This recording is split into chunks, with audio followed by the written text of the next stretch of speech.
কপাল পোড়া মানুষ জান সত্য কথা করে না শ্রবণ রে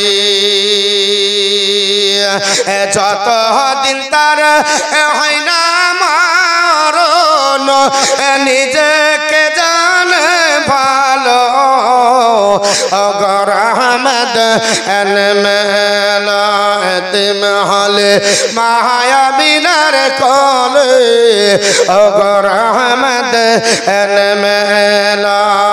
পোষাব পারি অসির যারে নবী উম্মতি বলে কাঁদিল অগর আহমদ আরবি বর্ণমালা আছে 9টি, তাহলে 9 10 কটা হবে? 90টি হবে। যদি আলহামদুলিল্লাহ একবার বলেন সেখানেও আপনার আমল নামাতে নেকি হবে 90টি। কেন? ওখানেও আরবি বর্ণমালা আছে 9টি। আল্লাহু আকবার একবার বলবেন কটা নেকি হবে? 80টি। কেন? 8টি বর্ণমালা রয়েছে। বিসমিল্লাহির রহমানির রহিম একবার যদি বলেন 190টি নেকি হবে। কেন? 10 দিয়ে যদি ভাগ করা যায় 190 কে তাহলে 19 আসবে। তার মানে 19টি বর্ণমালা রয়েছে। আলিফ লাম র কটা নেকি হবে?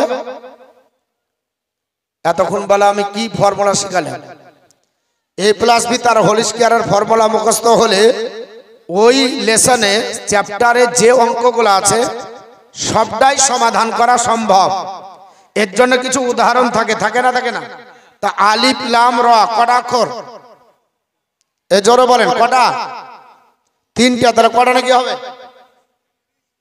30। এতক্ষণে গা মুখস্থ করে নেন। একটা অক্ষর বলে কটা নাকি? শুনেন, আমি হই হই করা মাওলানা না, আমি টাইম পাস করে বক্তৃতা করে দিয়ে চলে যাবো, ওটা আমি পছন্দ করি না। যতক্ষণ থাকবো এটাকে আপনাদের ক্লাসরুম ভাববো, তাতে আমার বক্তব্য আপনারা পছন্দ করেন আর না করেন ওটা আলাদা। এটাকে মনে করলেন ক্লাসরুম, সকালবেলা এটার উপর আমল করতে হবে, তবে আপনার জালসা ওয়াজ নসিহত। ওয়াজ নসিহত, নসিহত মানে কি?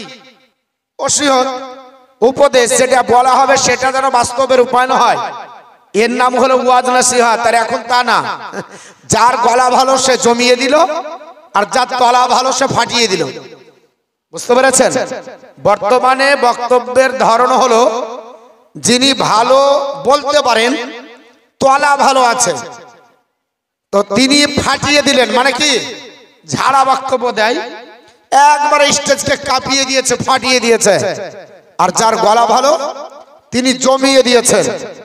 মানে আপনি বুঝেন আর না বুঝেন, আপনার হৃদয় লড়ে গেছে।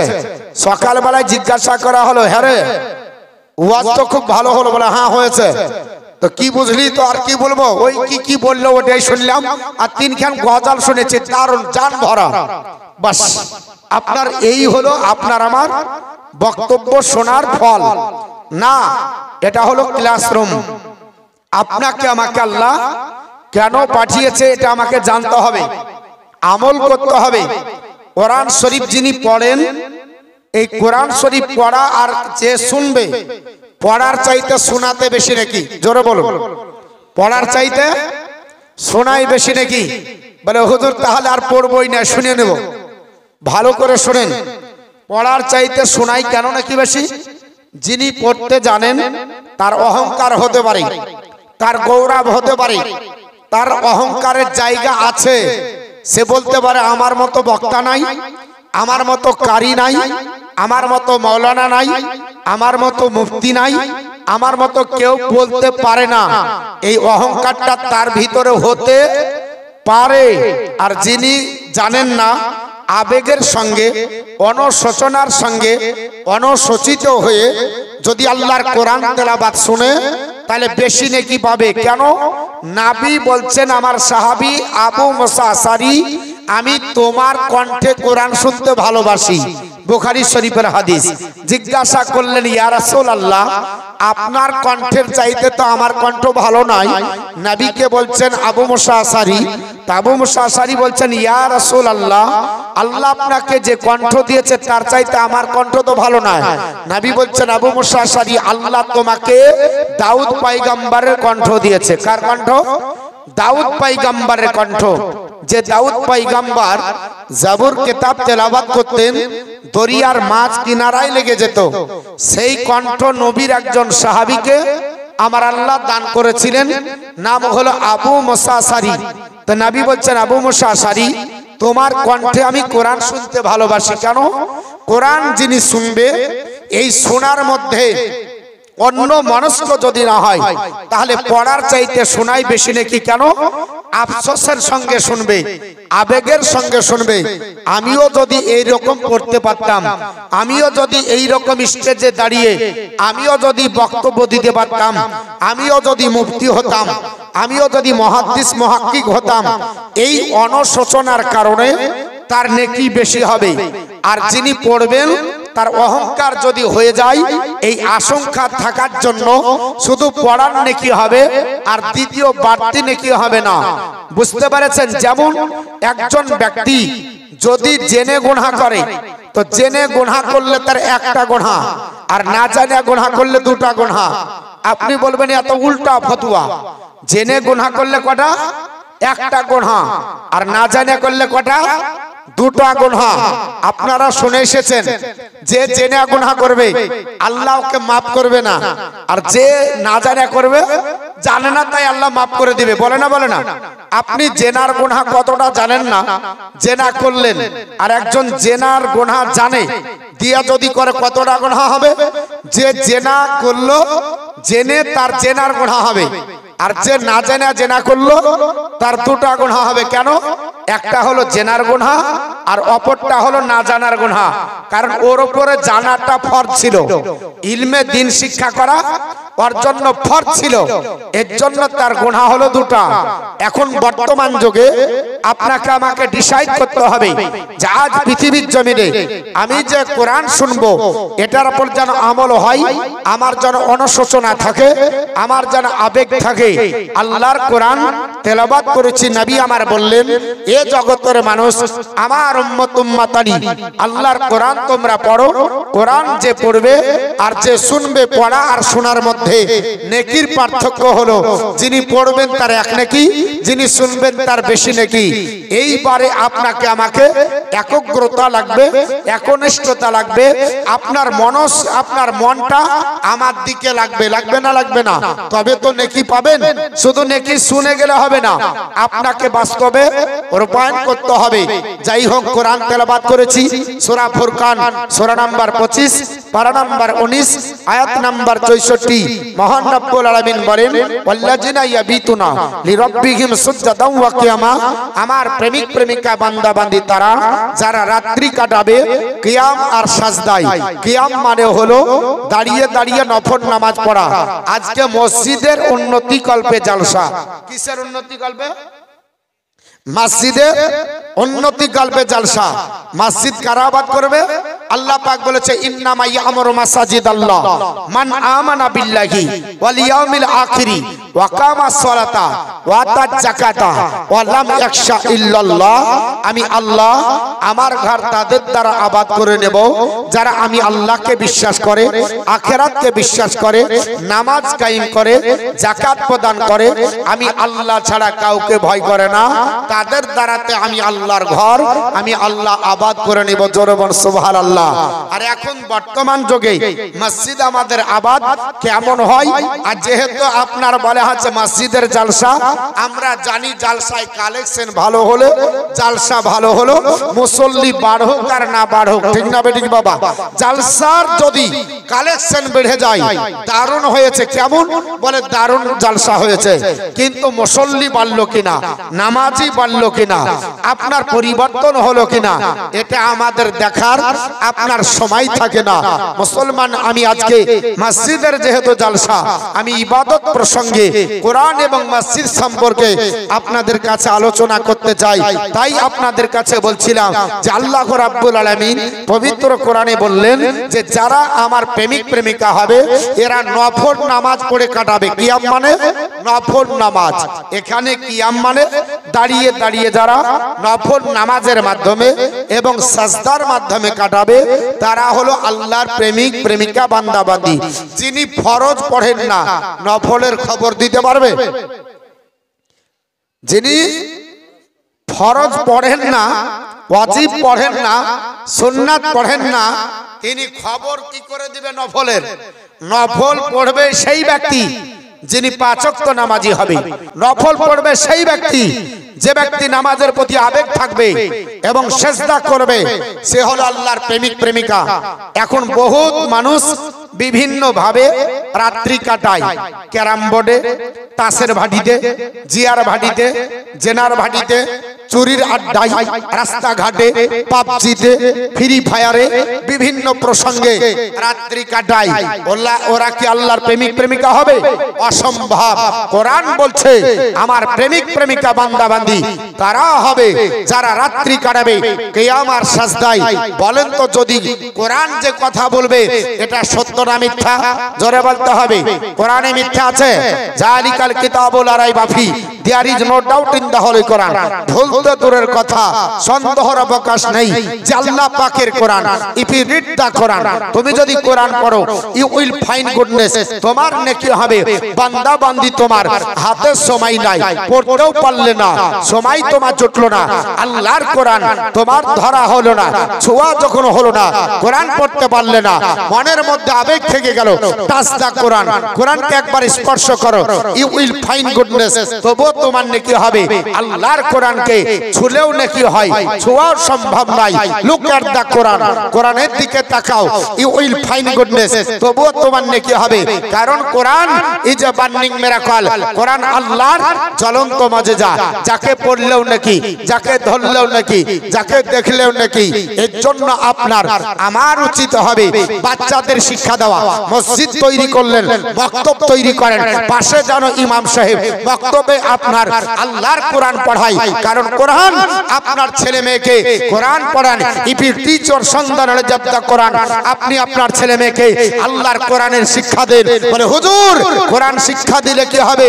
বলে কোরআন উইল টিচ ইওর সন্তান দ্য হোল অল, আপনার ছেলে মেয়েকে কোরআন সারা বিশ্বের জ্ঞান দিবে। জোরে বলুন, আর একটু জোরে বলতে হবে। সারা বিশ্বের জ্ঞান কে দেবে?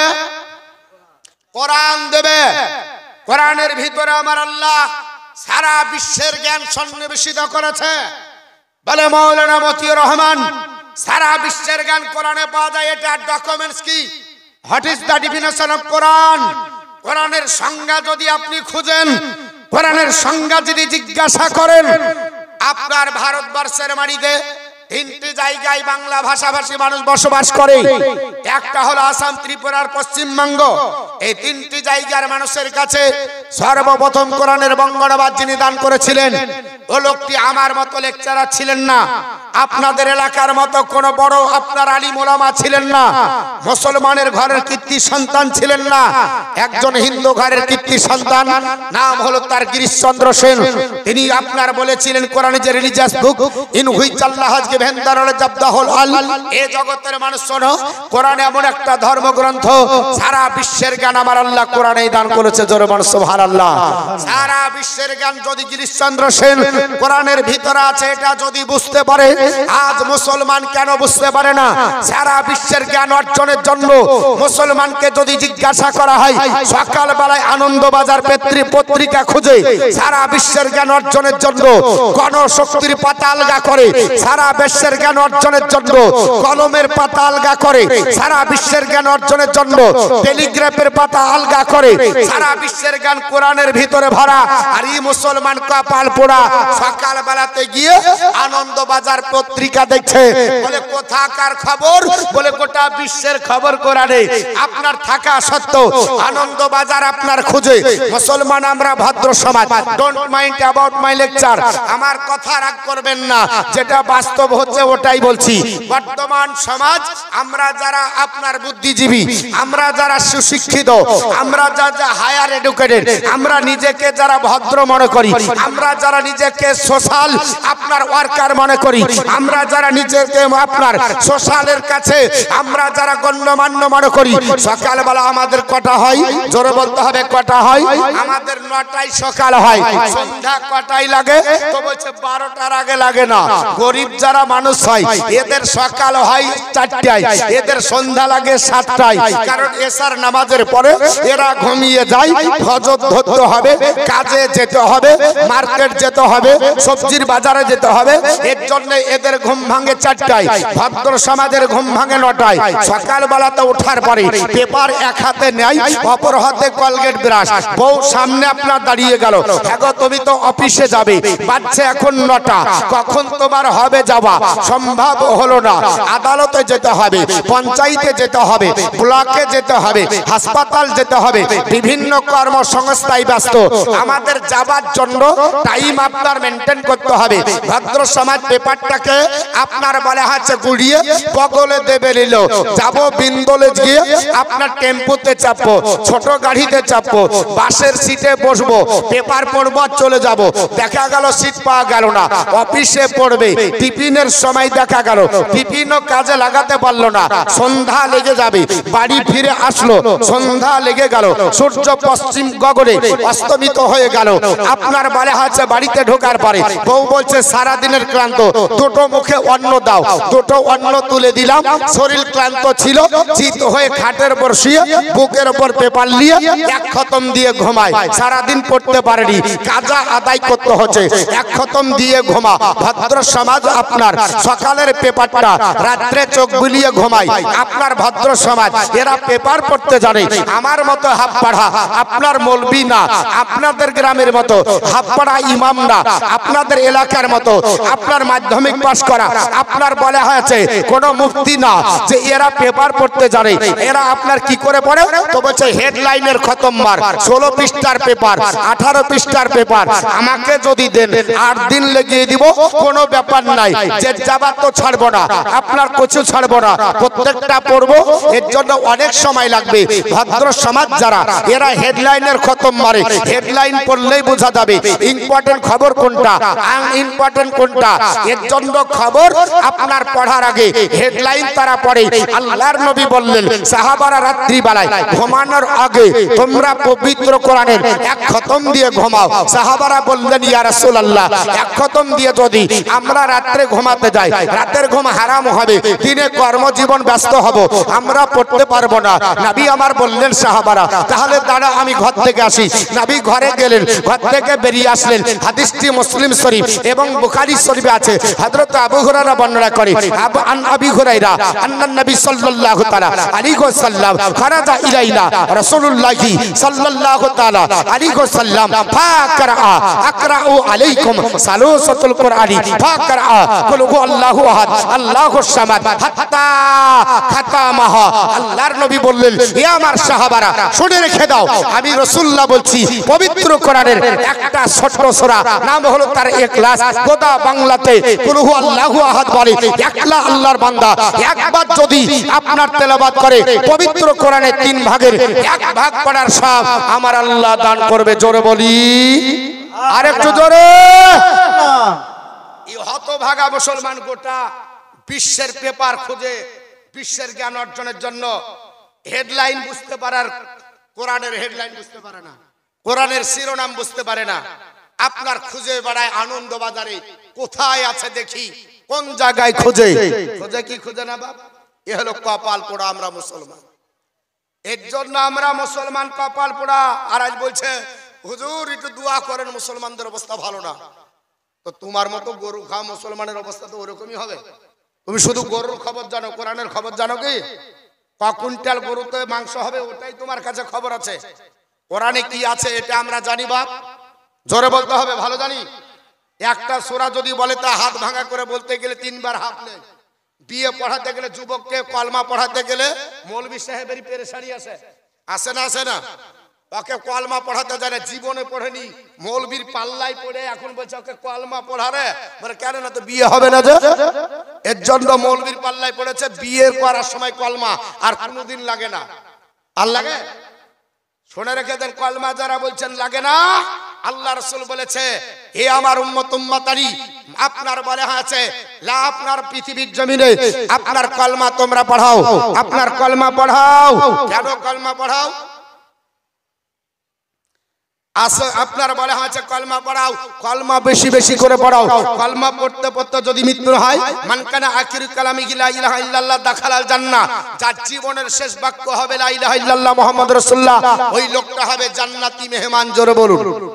কিন্তু কপাল পড়া, মান আরাদা আন যিকরি ফা ইন্না লাহু মাইশাতান দানকা, বান্দা বান্দি যখন আল্লাহর জিকির থেকে মুখ ফিরিয়ে নেবে তখন তাদের সংকুচিত জীবন হবে। ওয়ানাহসুরু ইয়াউমাল কিয়ামাতি আমা, কিয়ামতের দিন অন্ধ করে তোলা হবে। এখন আল্লাহর জিকির আছে বাপ, কোথায় কি হচ্ছে সব খবর জানি, কিন্তু জিজ্ঞাসা করেন যে হাগো 5 ওয়াক্ত নামাজে কয় ওয়াক্ত ফরজ, মাথা চুলকে বলছে মৌলভী সাহেবকে জিজ্ঞেস করতে হবে। কলমাটা বলো তো বলছে জিজ্ঞাসা করতে হবে।